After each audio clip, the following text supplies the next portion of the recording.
Ladies and gentlemen, it is time to start recording the episode that I've been looking forward to the most. What we're going to do in this one is going to be epic, and I just cannot wait to get started. But we're starting off today with some shenanigans and goofs, because I have found something in this area that initially I wanted to have for myself, but then I thought, why don't we try and sell these suckers? So I was over here a moment ago just wandering through the area, buying some things, getting prepared for today's episode, and there were some of those skeletons on top of the undead horses, right? 2 of them, in fact.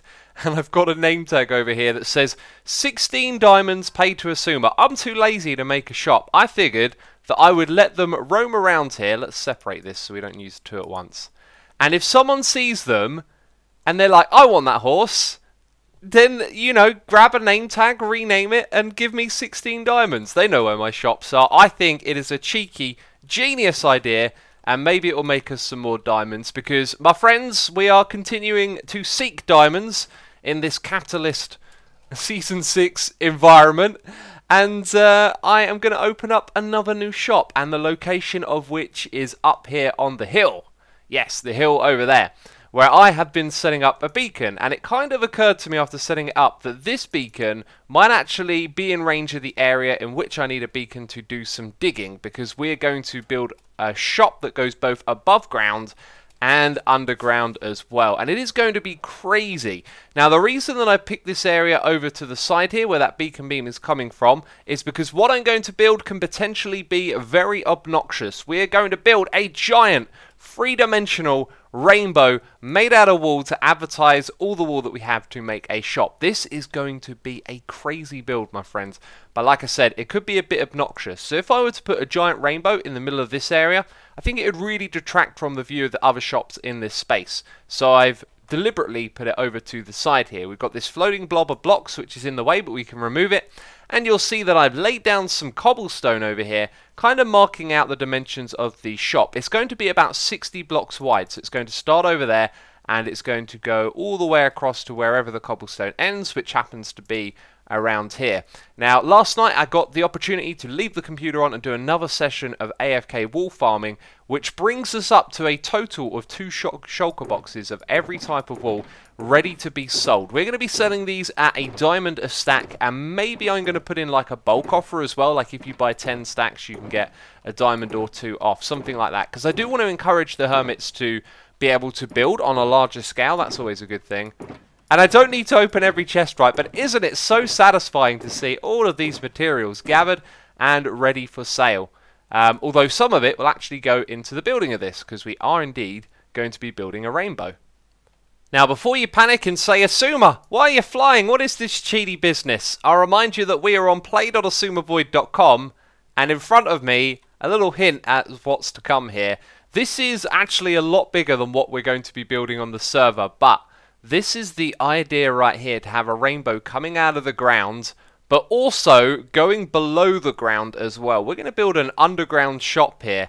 It's just going to be crazy. And this is my plot, by the way, for this season. So you can see where I come and figure out how to make things like this work. I love to do that stuff in creative mode first and then do it in survival, because in survival, it is so much more grindy to like figure out what blocks you need to place to make a phantom.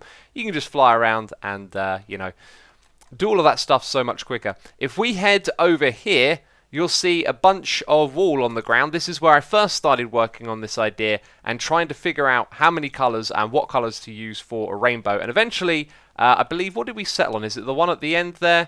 The colours that you see over there are what I have settled on, so I believe it is indeed the one at the very end. So we're going to use 7 colours in total, and I really like this idea of making it 3-dimensional like this right here. But in order to create an actual circular shape like a rainbow would be, we needed to use world edit. So we're going to start off this episode with a little bit of a world edit tutorial. I should also mention this wasn't the first idea that I had. I actually wanted to create a giant floating bucket.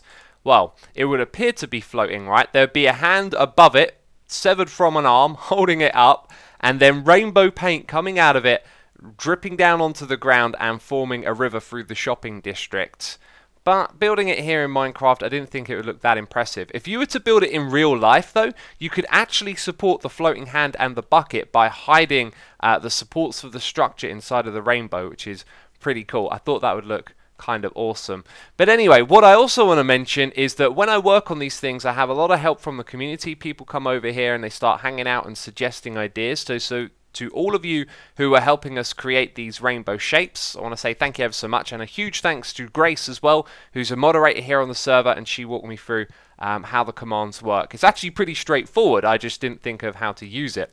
And so I'm going to show you how exactly to use World Edit to do this stuff. So if we go and call up the last command that I used, it was this one right here, which is known as the hollow cylinder. This is going to create a circle. It's going to create it with 35, which is the number for wall, and 31 is the distance, I believe, from here to the center.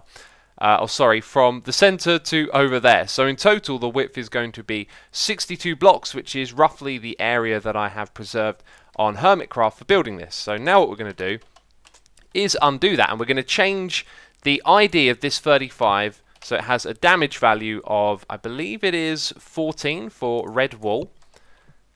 Yes, guessed correctly, wonderful. So now we have our outer circle, and what we're going to do next is then reduce this to 30, so we make that slightly thicker. Now you'll notice on top of where we're standing, which is the center of this circle, I have these colors like this. This is just a visual aid to remind me when I'm standing at different heights, we're working at different colors. So next up is orange, then it will be yellow, then green, then when we come back down it will be these ones on this side. So orange is next, which means we've got to change the damage value of the wall again, and orange is 1, and then we've got to reduce the number here by 1 as well. So we do 29, and then we do 28, and then we've got to go up by 1 block to do yellow wool, which is damage value 4, I believe. So following on this pound, we'll go down to 27, and then 26, and now will be a good time to just fly out here and check out what it looks like. Yeah, that is pretty impressive, right? Things are working out really well here. So I'm going to do that command for the rest of this. I'm going to go up by 1 more block, do the lime, and then I'm going to come back down and do the other colors. Now that is very impressive. It's big, but I'm wondering, is it Hermitcraft big? I might want to make this a tiny bit bigger. I'm not sure, but right now what I want to do is walk you through everything else we need to do to complete this using World Edit, because of course we've got to flip it and we've got to build the underside as well. Now one thing we do have to do is fill in all of these gaps, but that's pretty straightforward. There are going to be times when you might not be sure what to do, like in this case right here. Since there is this gap there, I'm going to put that one like so, and then that one like that. But yes, I have to come around here and basically make a bunch of decisions for what materials fill in these gaps. Then when it comes to having this again on the underside, I'm just going to run the World Edit commands from down here, so we can create those same circles down below. So the rainbow has now been built above and below. All the blocks have been filled in, and we are ready to do the next part of this, which is to grab the entire thing and then move it up into the sky and rotate it on its side. So I need to create a selection that starts at the very middle here, and then I need to expand my selection in each direction. So I'll go 32 in each of these, and then we need to go up by 3 and down by 3 as well. So I look downwards, and this is just how you create an invisible selection around these blocks, because now what I can do is type copy, and then we can fly up into the sky and paste it. So the selection has been copied and pasted up here into the sky, which means that it is on our clipboard, and that allows us to manipulate all of these blocks while it's on our clipboard. So I'm going to do undo, so we remove our pasting it into this area, and then I'm going to run a rotate command, and it's going to rotate what is on my clipboard. This is the incorrect rotate command. We want to do 90. So this is going to be X, Y, and Z. Y being the vertical axis, we're going to flip it 90 degrees, and then we're going to paste it in. And what we should see, yep, there it is it's now arranged in the correct shape that we want, ready to be built on Hermitcraft. I'm going to guess most of us have seen a rainbow. If you haven't and you look up an image of it, what you'll notice is that where the rainbow connects with the ground, it's usually not where I'm pointing right here. It's actually a little bit higher up. So when we build this on Hermitcraft, we are ourselves going to go higher up as well. So this will be the ground level somewhere around there, and our rainbow is actually going to start at a little bit more of an angle rather than being completely level with the ground. And then all of this is still going to get built under the ground, and that's going to be part of what makes our shop so amazing. So back here on the Hermitcraft server now, construction has begun. I've been placing down some wall blocks, and all I'm thinking is, boy, this is going to be tedious. And we are going to build this going underground as well, which is why we have the beacon. I'm going to do some digging over here, start tearing out all of this dirt. And I thought that I might be saving materials as I go down and build this in this area. But the only place where we're going to skim out on blocks that you don't see is probably just the purple, because there's no need to show the stuff exposed on this side, right? So we save materials there, but that is really not as big of a deal as I thought it would be. And I've got a feeling that this might be kind of tricky because, well, I've got to copy all of this block for block, and it is a lot of building to be done, right? Anyway, I've noticed something over here. There is a skeleton horse near Doc and Ren's area, and I'm just wondering if it's the one that I found and let roam around earlier. Let's see if it still has the same name. No, that's just Skeletor.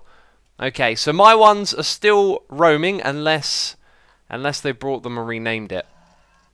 Well, I thought it would be a good idea to leash these suckers, but as you can see, it's not possible once the horse is tamed. Am I missing something here? I think maybe we need another player to sit on it in order to leash it. So I guess it's going to stay roaming around for now. And to do digging for the rainbow builds, I need to repair my shovel. And I love this ever so much. I just feel the need to show you every time I come over here.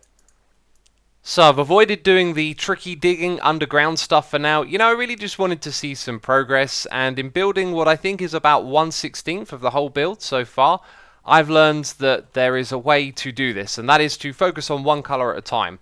So I build red all the way up, and then I move on to orange. But when I do orange, I can actually hit both sides of it at the same time. The same can't be said of yellow. So I think the way to do this is to go red and orange, then do the green, and then when I'm building up the yellow, I don't even need to look at anything because the guidelines are there between the lime and the orange. As for these ones on the underside, things might start to get a little bit tricky as we're going to have a roof above us when we're jumping around, so that'll be interesting. But what I would like to do is jump off this ledge, tap F5 a couple of times, and we can start to see it coming together. I am going to need some torches because 1/4 of this thing has been built, and now the inside is very, very dark. What's also amusing is that it's managed to miss this thing, and we might end up just leaving it there because, well, I don't know, it might look more interesting having the rock sort of in the way of the rainbow. Anyway, let's get inside of this thing. It's been a little bit crazy, whoa, but the groove of building gets quicker and quicker, and I've had a use for ender pearls, and one of those times might be right now, but I'm going to tap spacebar, and wow, look at that. Pro skills. Yes, I fell off halfway through building and I realised that an ender pearl was better than a rocket to get back up. So they have become useful again as I've hardly been using them. Anyway, got to make sure this is all lit up so things don't spawn inside of it.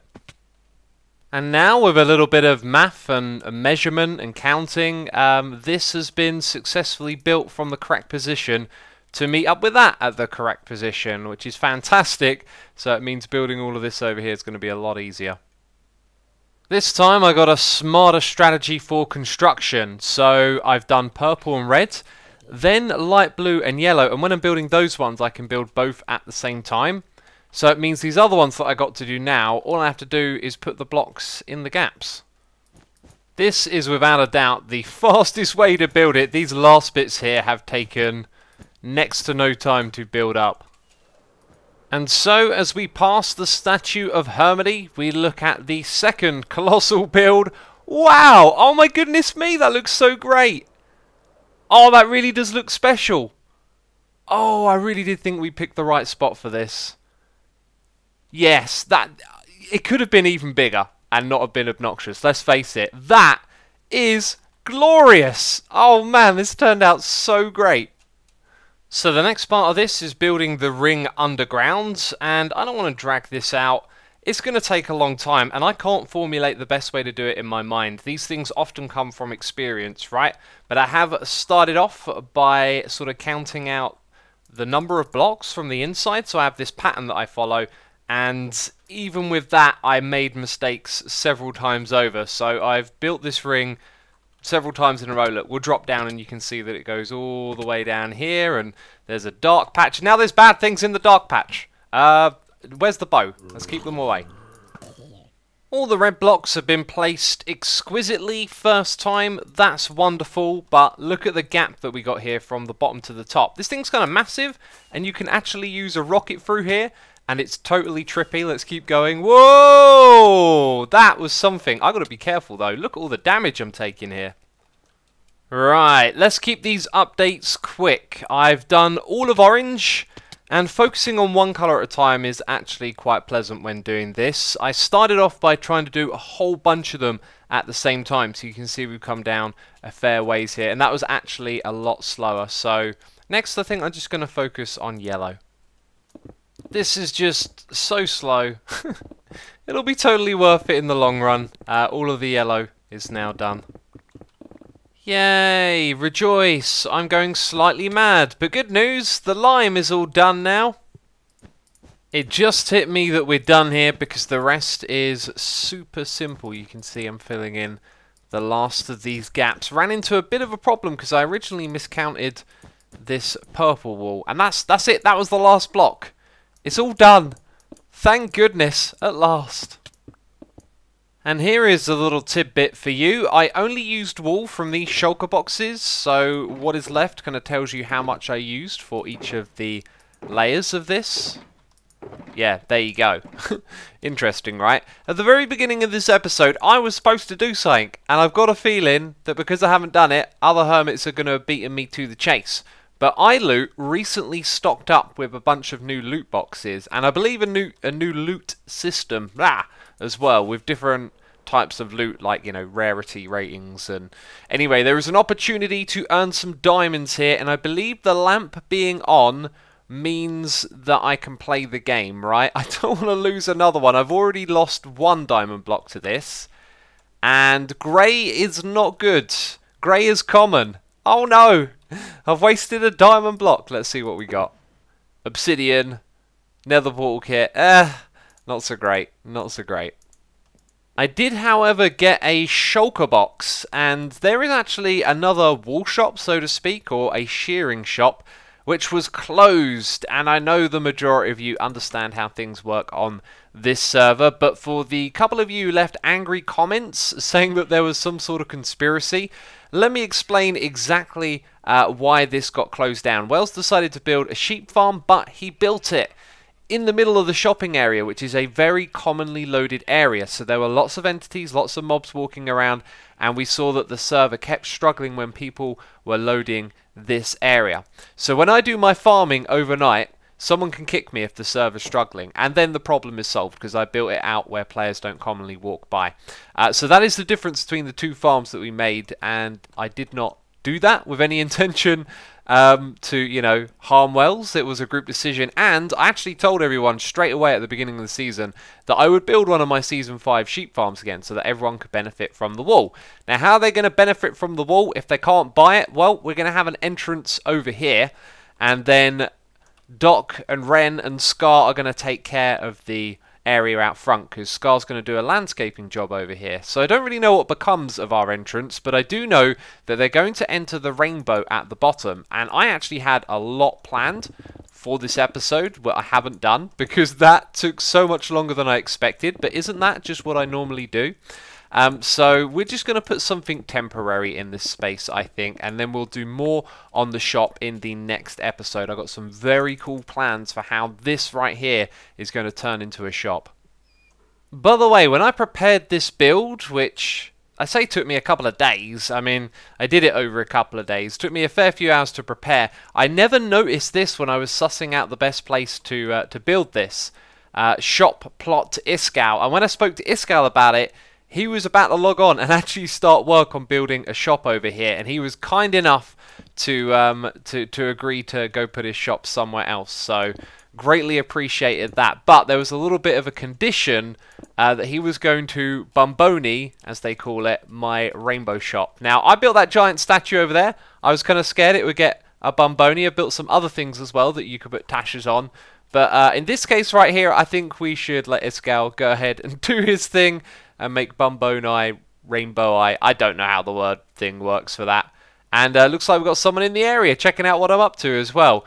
So I have a poll for all of you. Should we remove this right here? Let's jump off the edge. Let's tap F5 and we can't quite see it. I think it spoils the view and it needs to be dug away and it needs to go. Also, the entrance down here, as you can see, we've got some blocks like so. And if we just head down here, there is a couple of signs. One of them says temporary shop because it is temporary, contents in shulker boxes. The other one says 1 stack of wool for 1 diamond, and the shulker boxes are all here, and I hope that that will make sense for any of the hermits who visit. This thing now has snow on top of it, which spoils the effect a little bit. I mean, it's not like rainbows to have snow on top of them. Jeez, they're optical illusions. But there's a very simple solution to that, which I don't have time for now. I'm sure you can figure that one out. I can hold down shift when I fly, and it changes the character position. I don't know why I've never, like, noticed that before. I probably have, but not really registered it. This is Iskall's base. Check this out. If you've ever played StarCraft, which I played a lot of back in the day, the original StarCraft, you'll recognise these. These are pylons from that game, and he's making a super cool pylon base here. I love it. I think it's fantastic, and I'll let him know that I have left him a gift next to this severed drowned head. It says, thanks Iskall89. I'm being a little bit trolly, but I think he'll enjoy that. There's some walls for him to use for building, and also a diamond block. I really do appreciate him letting me build in that spot because it was absolutely perfect for this project, right? Don't you agree?